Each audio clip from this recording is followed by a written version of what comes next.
नमस्कार दोस्तों, जय श्री कृष्णा, राधे राधे, जय सीताराम मित्रों। हे तुलसी माँ, आपकी इस वीडियो को जो भी सच्चे दिल से लाइक करें, उसके घर में स्थायी रूप से निवास बना लेना, उसकी झोली खुशियों से भर देना। जय तुलसी माँ। उसके घर में कभी अनधन की कमी कभी मत होने देना।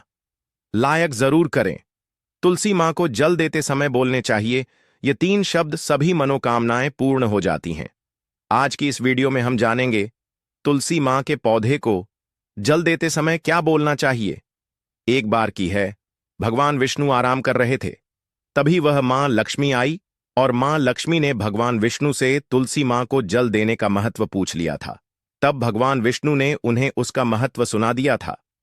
आगे देवी माँ लक्ष्मी कहती हैं, हे स्वामी, आपने मुझे तुलसी माँ को जल देने का महत्व तो बता दिया है, किंतु अब मेरे मन में यह जानने की जिज्ञासा हो रही है कि तुलसी माँ को जल कैसे देना चाहिए। तुलसी माँ को जल देने की सर्वोत्तम विधि कौन सी तथा तुलसी माँ को जल देने का मंत्र कौन सा है? कृपया आप मुझे इन सभी प्रश्नों का उत्तर दें। तब भगवान विष्णु देवी माँ लक्ष्मी से कहते हैं, हे प्रिय, जिस प्रकार से मैंने तुम्हें तुलसी माँ का महत्व सुनाया है, उसी प्रकार से तुलसी माँ को जल देते समय बोले जाने वाले मंत्र का भी बड़ा महत्व है। यह मंत्र केवल 3 शब्दों का है, किंतु इसका प्रभाव बहुत कल्याणकारी है। जो भी इंसान प्रतिदिन तुलसी माँ को जल देते समय अपने मुख से केवल यह 3 शब्द बोल देता है, तो साक्षात माँ लक्ष्मी उसके घर में प्रवेश करती है।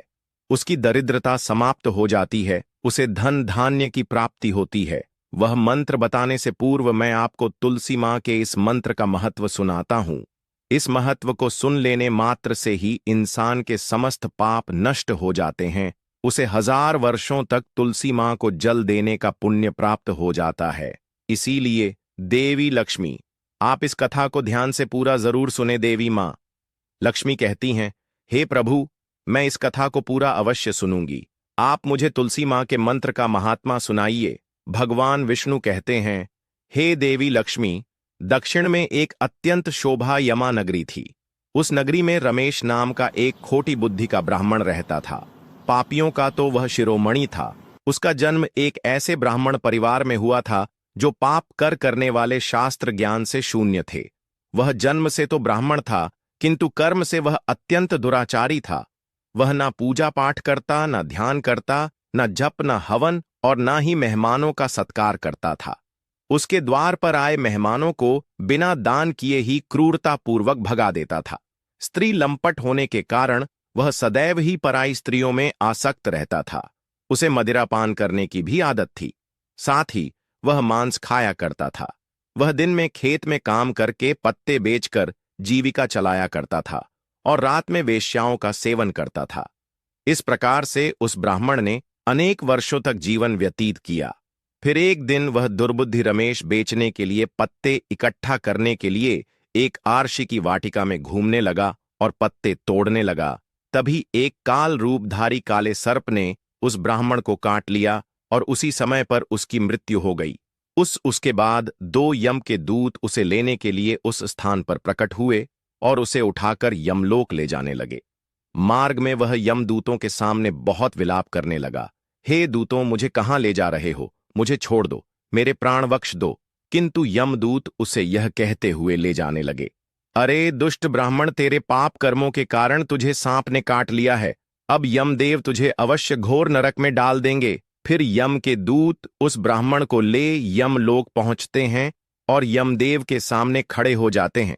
चित्रगुप्त उस ब्राह्मण का लेखा जोखा निकालते हैं और यमदेव से कहते हैं, हे धर्मराज, इस ब्राह्मण ने बचपन से लेकर मृत्यु तक पाप ही पाप किया है। इसने कभी कोई पुण्य का काम नहीं किया है।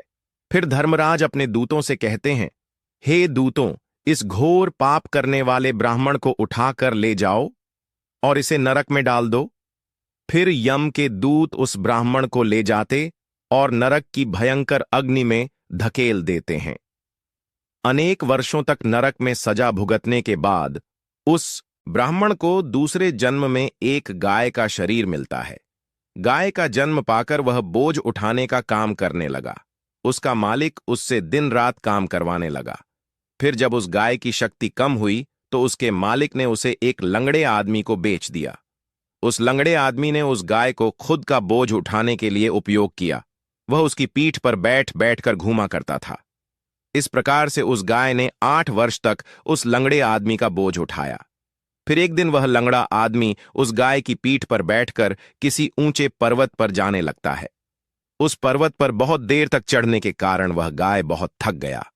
उसकी शक्ति क्षीण हो गई और कुछ समय बाद वह गाय बहुत जोर से मूर्छित होकर जमीन पर गिर पड़ा और अंतिम सांसें लेने लगा।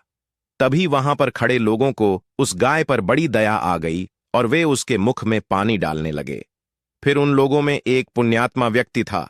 उसने उस गाय का कल्याण करने के लिए अपना पुण्य उस गाय को दे दिया। उसे देखकर अन्य लोगों ने भी अपना अपना पुण्य याद करके कुछ पुण्य उस गाय को दे दिया ताकि उसे मुक्ति मिल सके। उसी भीड़ में एक वैश्या भी खड़ी हुई थी। सभी लोग अपना पुण्य उस गाय को दे रहे थे। यह देखकर उस वैश्या ने भी अपना पुण्य उस गाय को दे दिया। कुछ दिन देर बाद उस गाय की मृत्यु हो जाती है। फिर उस स्थान पर यमदूत आते हैं और उस गाय के शरीर से उस ब्राह्मण की आत्मा को निकालकर यमलोक ले जाते हैं। यमलोक ले जाने पर उसे यमदेव के सामने खड़ा किया जाता है और फिर चित्रगुप्त उसका लेखा जोखा देखते हैं तो वे आश्चर्य में पड़ जाते हैं। उस वैश्या के द्वारा उस गाय को दिया हुआ पुण्य बहुत बड़ा होता है। उस पुण्य के प्रभाव से सभी जन्मों के पाप नष्ट हो जाते हैं।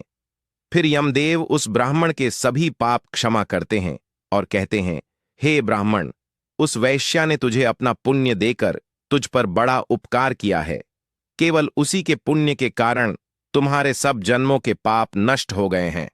और यमदेव उसे फिर से इंसान जन्म प्रदान करते हैं। इस बार वह पृथ्वी पर आकर एक उत्तम ब्राह्मण कुल में जन्म लेता है। उस महापुण्य के प्रभाव से उसे इस नए जन्म में अपने पूर्व जन्म की बातें याद आने लगती हैं। जब वह ब्राह्मण बड़ा हो जाता है तो उसे याद आता है कि पिछले जन्म में जब वह गाय था तब एक वैश्या ने उसे उसका पुण्य दे दिया था। इसीलिए उसके मन में उस वैश्या के बारे में जानने की इच्छा होती है और उस महापुण्य के बारे में जानने के लिए उस वैश्या का पता लगाकर उसे ढूंढते हुए उसके नगर में चला जाता है। वह वैश्या अब बूढ़ी हो चुकी थी। फिर जब उसे वह वैश्या मिल जाती है तो वह उसके सामने जाकर उसे बार बार प्रणाम करता है और उस वैश्या का धन्यवाद करने लगता है। वह वैश्या कहने लगती है, हे ब्राह्मण श्रेष्ठ, आप कौन हैं और किस कारणवश आप मुझ वैश्या को धन्यवाद दे रहे हैं? मैंने आपका कौन सा कार्य किया है जो आप मुझे नमस्कार कर रहे हैं? तब वह ब्राह्मण कहता है, हे मां, मैं वही गाय हूं जिसे तुमने अपना पुण्य दे डाला था। अपने पाप कर्मों के कारण मुझे पिछले जन्म में गाय होना पड़ा था। उस पर्वत पर जब मैं मर रहा था तो तुमने मुझे अपना पुण्य दिया था। तुम्हारे पुण्य के प्रभाव से ही आज मुझे फिर से इंसान जन्म मिला है। तुम्हारे द्वारा दिए गए उसी पुण्य के कारण मुझे अपने पूर्व जन्म की सारी बातें याद है। किंतु हे मां, मैं आज यहां पर यह जानने के लिए आया हूं कि तुमने मुझे उस समय पर अपना कौन सा पुण्य दिया था जिस कारण से मेरे सभी जन्मों के पाप नष्ट हो चुके हैं। मैं उस पुण्य के बारे में जानना चाहता हूं। तब वैश्या ने कहा, हे ब्राह्मण श्रेष्ठ, मैंने तो अपने जीवन में कोई पुण्य के काम नहीं किए हैं, किंतु मेरे घर में एक तोता है जो पिंजरे में रहकर हमेशा कुछ बोलता रहता है, जिसे सुनकर मेरा अंतकरण पवित्र हो गया है। उसी तोते के द्वारा बोले गए मंत्र का पुण्य मैंने तुम्हें दान में दिया था। फिर वह वैश्य और वह ब्राह्मण उस तोते के पास जाते हैं और उसे पूछने लगते हैं, हे शुक, तुम कौन सा मंत्र बोलते रहते हो जिससे हमारे जीवन का उद्धार हुआ है? यह मंत्र तुम्हें किसने सिखाया और इस मंत्र का क्या अर्थ होता है? तब उस तोते ने अपने पूर्व जन्म का वृतांत सुनाना आरंभ किया। वह तोता कहने लगा, हे ब्राह्मण श्रेष्ठ, पिछले जन्म में मैं एक ब्राह्मण था। मैं अपने ज्ञान के अहंकार में अंधा हो चुका था। मैंने कभी गुरुजनों का आदर नहीं किया, सदैव ही उनका अपमान किया। मुझे अपने ज्ञान पर इतना अधिक घमंड हो गया था कि जिस कारण से मेरा क्रोध बहुत अधिक बढ़ गया और मैं सभी से द्वेष करने लगा। अन्य मनुष्यों को तुच्छ समझने लगा। विद्वानों का भरी सभा में अपमान करने लगा। फिर कालांतर में मेरी मृत्यु हो गई और मुझे यमलोक ले जाया गया। पूज्यजनों और गुरुजनों का अपमान करने के कारण मुझे तोते के कुल में डाल दिया गया और मेरा जन्म एक तोते के रूप में हो गया। मेरे पाप कर्मों के कारण छोटी अवस्था में ही मेरा अपने माता पिता से हो गया। फिर मैं पेड़ की डाल पर बैठकर रो रहा था, तो उसी स्थान से कुछ मुनि जा रहे थे। उन्होंने मेरी दयनीय पुकार सुनी और मुझे लेकर अपने आश्रम में चले गए। वहां उस आश्रम पर उन्होंने मुझे एक सुंदर पिंजरे में रखा और मेरा अच्छी तरह से ख्याल रखा। वे मुझे प्रतिदिन भोजन दिया करते थे और पढ़ाते थे उस स्थान पर। वे आश्य मुनि, उनकी स्त्रियां और बालक सभी प्रतिदिन तुलसी मां के पौधे को जल देते थे और उसके सामने एक मंत्र का जाप करते थे। उन्हीं के मुख बार बार उस मंत्र को सुनकर मैंने उसे रट लिया और तभी से मैं उस मंत्र को जान गया हूं और वही मंत्र मैं दिन रात बोलता हूं। उस मंत्र के प्रभाव से मेरी कभी मृत्यु नहीं हुई और मेरी आयु 100 वर्ष की हो गई और मैं इतने वर्षों तक जीवित रहा। इसी बीच एक रात को एक चोर उस स्थान पर आ गया और उसने मुझे वहां से चुरा लिया और फिर इस वेश्या ने मुझे उस चोर से खरीद लिया।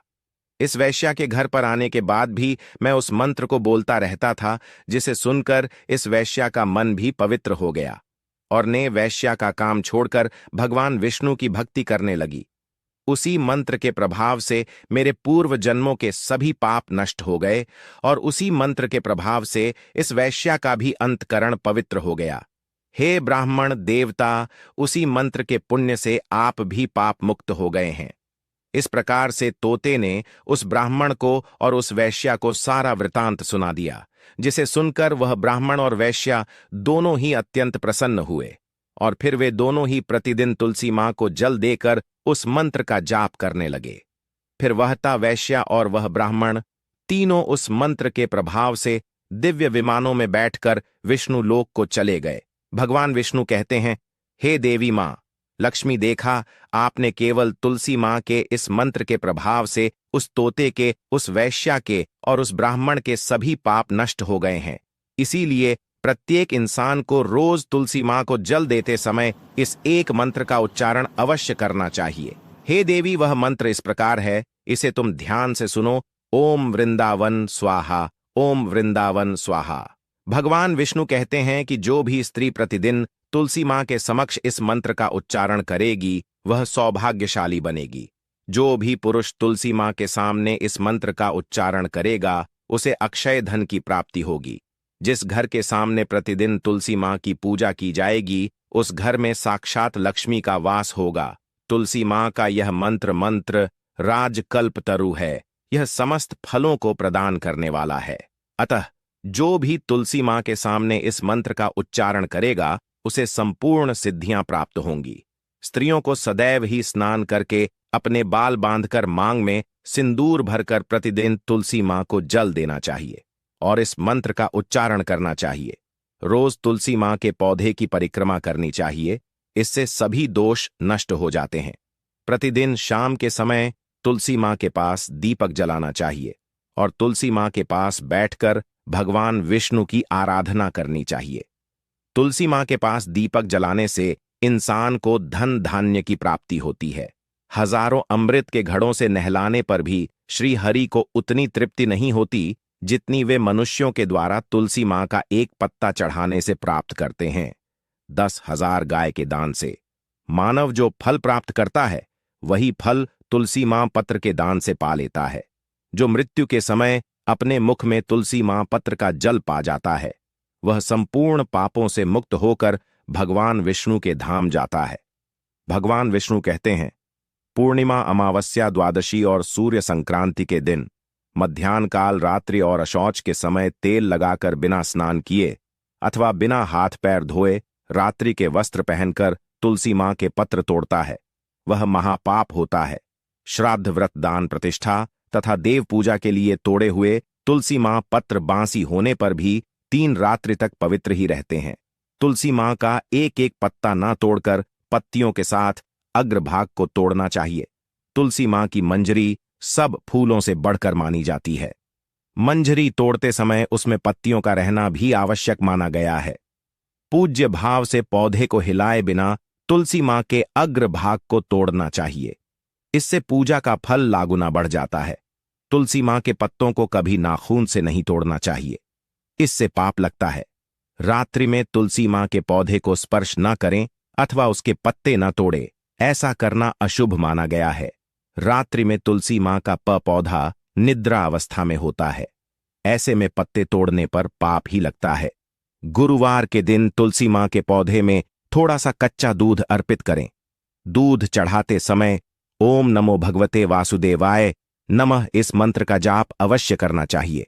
तुलसी मां के पौधे के पास शालिग्राम रखें और उस पर तिल चढ़ाए। पूजा में तुलसी मां और शालिग्राम को दूध में भीगी हल्दी का तिलक अवश्य करें। शालिग्राम पर तुलसी मां पत्र रख चंदन लगाना चाहिए। अगर कोई महिला मासिक धर्म से है तो वह तुलसी मां की पूजा ना करें। मासिक धर्म के दौरान तुलसी मां को स्पर्श करने से गौर पाप लगता है, इससे स्त्री की दुर्गति होती है। तो भक्तों, इस प्रकार से भगवान विष्णु ने देवी मां लक्ष्मी को तुलसी मां को जल देने के मंत्र का महत्व सुनाया है।